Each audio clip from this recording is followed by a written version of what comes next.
क्या आप जानते हैं कि फरिश्ते कैसे पैदा हुए और फरिश्ते कितनी तेज़ उड़ सकते हैं और उनकी तेज़ रफ्तारी का इंसानों को क्या फ़ायदा होता है? कुर्सियों पहला बाब और उसकी 16वीं आयत में लिखा है, क्योंकि उसी में सब चीज़ें पैदा की गईं, आसमान की हों या ज़मीन की, देखी हों या अनदेखी, तख्त हों या रियासतें या हुकूमतें या इख्तियारात, सब चीज़ें उसी के वसीला से और उसी के वास्ते पैदा हुई हैं। खुदा ने रूहानी दुनिया ज़मीन बनाने से कहीं पहले बनाई थी। जब खुदा ने जन्नत और दोज़ख और ज़मीन को बनाया तो उस वक्त फरिश्ते खुदा के साथ थे। फरिश्तों के लिए अबरानी ज़बान में लफ्ज़ मलाख इस्तेमाल हुआ है, जिसका मतलब है पैगाम लाने वाला। तो फरिश्ते क्या करते हैं? वो खुदा के पैगाम को ज़मीन पर लाते हैं। बाइबल में हम पढ़ते हैं कि खुदा ने अपने भेदों को, आने वाले वक्त को, फ्यूचर को अपने लोगों पर फरिश्तों की मदद से ज़ाहिर किया है। दानियल, हिजकियल और ज़िक्रिया में हम बार बार देखते हैं कि खुदा का फरिश्ता आया और लोगों पर खुदा के भेद को खुदा की मर्ज़ी से ज़ाहिर किया। ज़बूर 104 और उसकी 4थी आयत में लिखा है, तू अपने फरिश्तों को हवाएं और अपने खादमों को आग के शोले बनाता है। फरिश्ते किस चीज़ से बने हैं? यहूदी रबी बताते हैं कि फरिश्ते 3 चीज़ों से बने हैं। पहला है रूह, दूसरा आग और तीसरा रोशनी।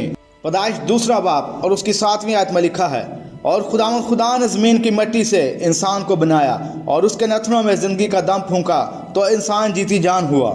आदम सिर्फ मिट्टी का पुतला ही था जब तक खुदा ने उसमें ज़िंदगी का दम नहीं फूंका।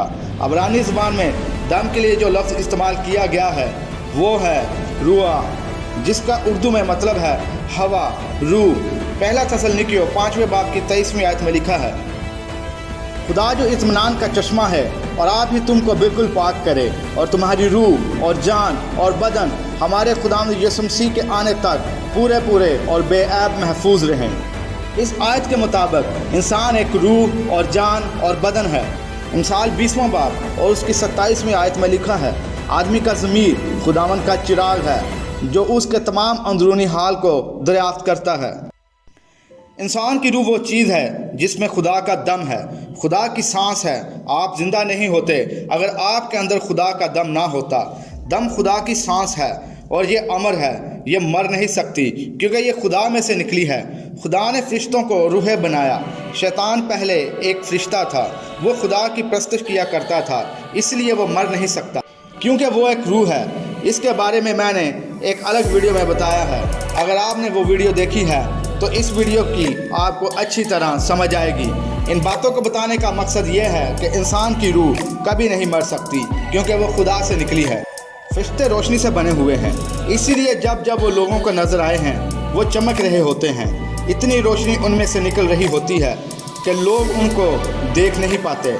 एमाल 22वां बाब और उसकी 6ठी आयत में लिखा है, जब मैं सफ़र करता करता दमिश्क के नज़दीक पहुंचा तो ऐसा हुआ कि दोपहर के करीब यकायक एक बड़ा नूर आसमान से मेरे गिरदा गिर्द आ चमका।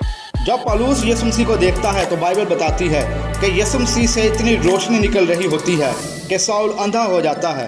पहला तिमोथियस उसका 6ठा बाब और उसकी 16वीं आयत में लिखा है, बका सिर्फ उसी को है और वो उस नूर में रहता है जिस तक किसी की रसाई नहीं हो सकती, ना उसे किसी इंसान ने देखा और ना देख सकता है।